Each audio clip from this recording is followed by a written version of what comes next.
आपके भी मन में बहुत सारे सवाल होंगे कि किस तरीके से हमारे वार्ड में कौन खड़ा होने वाला है, क्या महिला क्या पुरुष। ये सवाल लगातार आप लोग के मन में, आपके जहन में लगातार उभर रहे होंगे। नगर को लेकर के भी आपके मन में बहुत सारे सवाल होने वाले होंगे।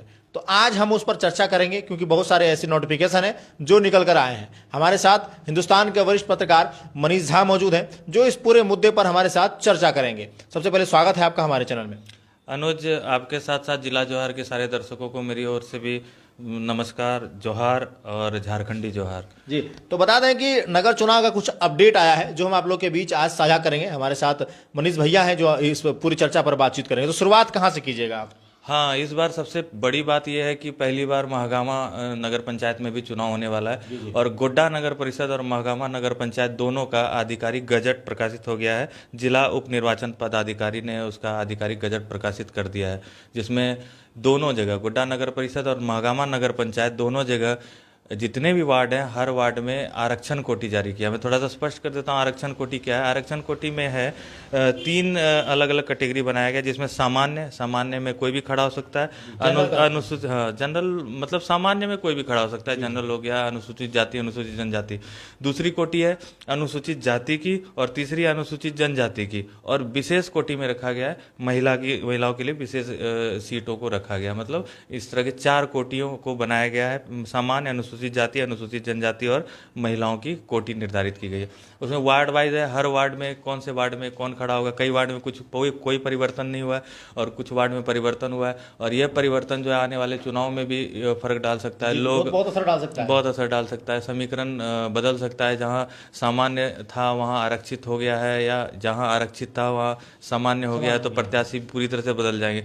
मैं एक और चीज स्पष्ट कर दूंगा, दर्शक इस चीज को जानना चाह रहे होंगे, सुनना चाह रहे होंगे कि अध्यक्ष पद पे नगर परिषद गोड्डा और सबकी नजर इसी पर लगी हुई है। महागामा नगर पंचायत में अध्यक्ष पद का आरक्षण क्या है, तो ये स्पष्ट कर देता हूँ। ये जो है ना, झारखंड चुनाव आयोग से इसका लिस्ट जारी होगा हर जिला का। वो अभी आया नहीं है, लिस्ट जैसे जारी होगा उसको भी सार्वजनिक कर दिया जाएगा। अभी मतलब नगर अध्यक्ष पद के लिए किसी भी प्रकार का जो है नोटिफिकेशन नहीं आया। नोटिफिकेशन नहीं आया है कि आरक्षण कोटि क्या होगा। नोटिफिकेशन तो ये भी नहीं आएगा कितने तारीख से चुनाव होगा, लेकिन चुनाव जो है ये भी मैं थोड़ा स्पष्ट कर देता हूँ। झारखंड निर्वाचन आयोग की ओर से जो है कोशिश की जा रही है, नगर निकाय के चुनाव जो हैं वह बहुत ज़्यादा नहीं, कम से कम 15 दिसंबर से लेकर 15 जनवरी के बीच में करवा दिए जाएंगे। इसलिए चुनाव की तारीख और समय भी नज़दीक ही आ गया है। मतलब इस ठंडे में आप चुनाव को देख सकेंगे। जी। सबसे बड़ी बात यहाँ पर कि अध्यक्ष को लेकर के जो पशुपक्ष की स्थिति बनी हुई है वो लगातार बनी रहेगी। हाँ, वो नहीं, बहुत जल्दी जारी होने वाला है। 2 से 3 दिन के अंदर अध्यक्ष पद का भी जो है ना, इसका आरक्षण कोटि क्या होगा इसकी भी घोषणा हो जाएगी। लेकिन इस बार ये भी देखना है कि इस बार उपाध्यक्ष पद का सीट नहीं है, तो इस बार कहीं ना कहीं कुछ ओर फेर या कुछ उलट फेर ना हो जाए। ये भी आधिकारिक नहीं है कि उपाध्यक्ष पद की सीट नहीं है, लेकिन जहां तक सूत्रों से या रोस्टर से पता चल रहा है कि उपाध्यक्ष का पद नहीं होगा, तो ये कुछ चुनाव के समीकरण को आगे पीछे करेगा। जब तक आधिकारिक सूचना नहीं आ जाती तब तक कुछ कहा नहीं जा सकता। लेकिन जहां तक है कि हर जगह जो जितने उपाध्यक्ष पद के वर्तमान उम्मीदवार, वर्तमान जो है पदस्थापित है या पिछले साल के प्रत्याशी, पिछले बार के प्रत्याशी है, वो अध्यक्ष पद के चुनाव की तैयारी में लग गए हैं। जहां तक उनको भी भनक हो चुकी है कि उपाध्यक्ष पद पे चुनाव नहीं होने वाला है। बाकी आधिकारिक जब तक ऑफिशियल लेटर नहीं आ जाता, कुछ भी स्पष्ट रूप से बोलना स्पष्ट नहीं है। जैसे कि यह गजट आरक्षण कोटि का लेटर आ चुका है, और मैं दर्शकों को इंतजार खत्म करते हुए मैं नगर परिषद गोड्डा और महागामा नगर पंचायत के वार्ड वाइज में बता देता हूँ 21 वार्ड में कौन से वार्ड में क्या है। कौन खड़े हो सकते हैं, या महिला हो सकते हैं या पुरुष हो सकते हैं। सबसे पहले हम लोग शुरुआत करेंगे गोड्डा नगर से, उसके बाद हम लोग महागामा की ओर बढ़ेंगे। हाँ, गोड्डा नगर परिषद में वार्ड संख्या 1 जो है अनारक्षित महिला है। वार्ड नंबर 1 महिला सीट है, अनारक्षित है। 2 नंबर भी अनारक्षित महिला है, और वार्ड नंबर 3 में अनारक्षित अन्य, यानी कोई भी खड़ा हो सकता है उसमें। वार्ड नंबर 3 में कोई भी खड़े हो सकता है, महिला खड़ा हो सकता है, पुरुष खड़े हो सकते हैं, अनुसूचित जाति, अनुसूचित जनजाति जो भी खड़ा हो सकते हैं। वार्ड नंबर 4 भी अनारक्षित अन्य है। अन्य का मतलब ही यही है। वार्ड नंबर 5 अनारक्षित महिला है। वार्ड नंबर 5 जो है अनारक्षित अनरिजर्व महिला का सीट है। वार्ड नंबर 6 अनारक्षित अन्य है। वार्ड नंबर 7 अनारक्षित अन्य है। 8 भी अनारक्षित अन्य है। 9 भी अनारक्षित अन्य है। वार्ड नंबर 10 अनारक्षित अन्य है। वार्ड नंबर 11 अनारक्षित महिला सीट है। फिर 11 नंबर वार्ड को अनारक्षित महिला कर दिया गया। 12 नंबर वार्ड जो है वह अनारक्षित महिला है। वार्ड नंबर 13 अनारक्षित महिला। वार्ड नंबर 14 अनुसूचित जनजाति का है अन्य में। अनुसूचित जनजाति अन्य का मतलब हो गया, अनुसूचित जनजाति तो है लेकिन वह जो है अनुसूचित जाति है, लेकिन वह महिला नहीं है, महिला के लिए रिजर्व नहीं है, अन्य है, महिला खड़ी हो सकती है। उसी तरह वार्ड नंबर 15 जो है वह अनुसूचित जनजाति अन्य है। अनुसूचित जनजाति में है, महिला पुरुष का कोई अलग से कोई नोटिफिकेशन नहीं है। वार्ड नंबर 16 में है अनारक्षित महिला, वार्ड नंबर 17 अनारक्षित अन्य, वार्ड 18 अनारक्षित महिला, वार्ड 19 जो है वह अनारक्षित अन्य है, वार्ड 20 अनारक्षित महिला और वार्ड 21 अनारक्षित अन्य कोटि में है।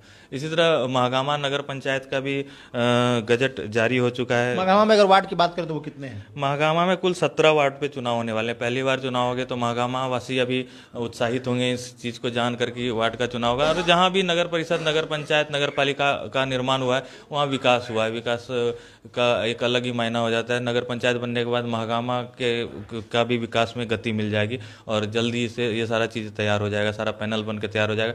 अभी भी नगर पंचायत है लेकिन इसमें जो है अध्यक्ष, उपाध्यक्ष, वार्ड पार्षद ये नहीं है और इस चुनाव के बाद ये हो जाएंगे। इस नोटिफिकेशन के बाद वो हो जाएंगे, इस चुनाव के बाद। हाँ, इस नोटिफिकेशन के बाद ये जो चुनाव होगा तो पहली बार महागामा में वार्ड उपाध्यक्ष और नगर अध्यक्ष जो हो जाएंगे। हाँ। अगर हम बात करें अगर महागामा में वार्ड के लेकर के तो कौन किस वार्ड से खड़े हो सकते हैं? हाँ, वार्ड नंबर 1 जो है वह अनारक्षित अन्य है महागामा नगर पंचायत में।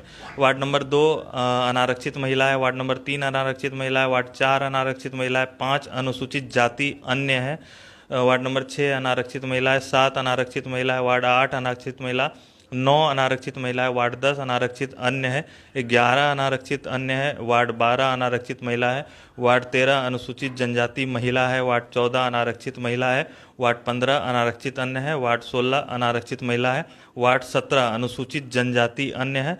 और यही है हमारे 17 वार्ड वहाँ के थे। और फिर मैं दोबारा दर्शकों को जो देर से जुड़े हैं उनको मैं बता देता हूँ कि नगर परिषद के अध्यक्ष पद का या नगर परिषद गोड्डा अध्यक्ष पद का या महागामा नगर पंचायत अध्यक्ष और उपाध्यक्ष पद का आरक्षण कोटि अभी जारी नहीं किया गया है। किसी प्रकार का कोई नोटिफिकेशन नहीं आया। हाँ, वो राज्य से उसका आरक्षण कोटि आएगा। ये जिला से तैयार हुआ है जिसमें उपायुक्त महोदय का हस्ताक्षर होने के बाद इसको सार्वजनिक किया गया। वैसे हस्ताक्षर 12 को ही हो गया था, बीच में रविवार पड़ने की वजह से आज ये गजट जो है वो सार्वजनिक किया गया, एक दिन का विलंब हो गया। आपको लगता है कि महिला सीट हो जाने पर बहुत सारे ऐसे कैंडिडेट हैं जो कि दब जाते हैं, आगे नहीं आ पाते हैं? नहीं, ये बिल्कुल ये हमारे समाज का कल्चर है या जो माने महिला सीट हो जाने के बाद कैंडिडेट उभर के आते हैं, जैसे थे वैसे ही रहते हैं। और ये आप भी देख रहे होंगे, मैं भी देख रहा हूँ, हर कोई देख रहे हैं। महिला सीट हो जाए, महिला विजयी भी हो जाए, लेकिन महिला का प्रतिनिधि ही हर जगह काम करता है, हर जगह करता है। बहुत ही कम से देखने की वजह महिला। हाँ, चुनाव प्रचार भी महिला प्रतिनिधि आप समझ ही रहे हैं, या तो उनके पति या उनके कोई रिश्तेदार वो करते हैं और वही चेहरा रहते हैं, वही महिला। जहाँ तक मेरी समझ में जो हकीकत है, जो हमें जमीनी हकीकत है, सरकार ने नियम बनाया, महिला के लिए आरक्षण दिया, अनुसूचित जाति के लिए आरक्षण दिया। यदि महिला का आरक्षण बस नॉमिनेशन करने भर है, नॉमिनेशन करके विजयी होना, सर्टिफिकेट लेना, बस यहीं तक है। उसके बाद चेहरा दिखाना, या फिर जितने भी बोर्ड की बैठक होते हैं जहाँ पे कंपलसरी होता है कि वो बैठक में पार्षद ही शामिल हो, पार्षद प्रतिनिधि शामिल नहीं हो सकता, बस वहीं तक है। उसके बाद काम करना, वार्ड की समस्या, इन सारी चीज़ों में पार्षद प्रतिनिधि ही सारा चीज़ करते हैं। ये चीज़ आपको भी पता है, आपने भी देखा है, हमें भी पता है। चलिए, बहुत बहुत धन्यवाद सर आपका हमारे साथ आज जुड़ने के लिए और ये अपडेट देने के लिए। और ये जो अपडेट हम आपको दे रहे हैं पूरी सटीक अपडेट दे रहे हैं, सबसे पहले अपडेट दे रहे हैं कि क्या कुछ होने वाला है। अगर आप लोग को भ्रमित हो रहे हैं कि उपाध्यक्ष और नगर अध्यक्ष का भी नोटिफिकेशन जारी होगा, तो ऐसा कुछ नहीं है। सिर्फ अभी और वार्डों के जो नोटिफिकेशन है वो जारी हुए हैं और किन वार्डों पर कौन सी महिला लड़ेगी, कौन से पुरुष लड़ेंगे, उसकी जानकारी हम लोगों ने। जैसे ही नगर के उपाध्यक्ष और अध्यक्ष का नोटिफिकेशन जारी होता है, एक बार फिर हमारे साथ हिंदुस्तान के वरिष्ठ पत्रकार मनीष झा मौजूद रहेंगे। एक बार जिला जोहार की ओर से जितने भी पदस्थापित हैं अभी पार्षद और जो भी चुनाव लड़ने की तैयारी कर रहे हैं, सबको हमारी ओर से, जिला जोहार की टीम की ओर से अग्रिम बधाई कि आप मेहनत कीजिए। आपके विकास कार्य अगर आपने किए हैं तो जनता देखेगी, क्योंकि हम तो सिर्फ जनता का आंख होते हैं। जनता अगर बोलेगी यहाँ कचरा है तो हमें दिखाई देगा, नहीं तो नहीं दिखाई देगा। जनता बोलेगी यहाँ पे सफाई है तो हमें दिखाई देगा, नहीं तो नहीं दिखाई देगा। और जनता जो बोलेगी वो आपके सामने में हम लोग लाकर रख देंगे, हमेशा रखते रहेंगे। हमेशा रखते रहेंगे। तो सबको अग्रिम बधाई। बने रहिए हमारे साथ और देखते रहिए जिला जोहार। धन्यवाद।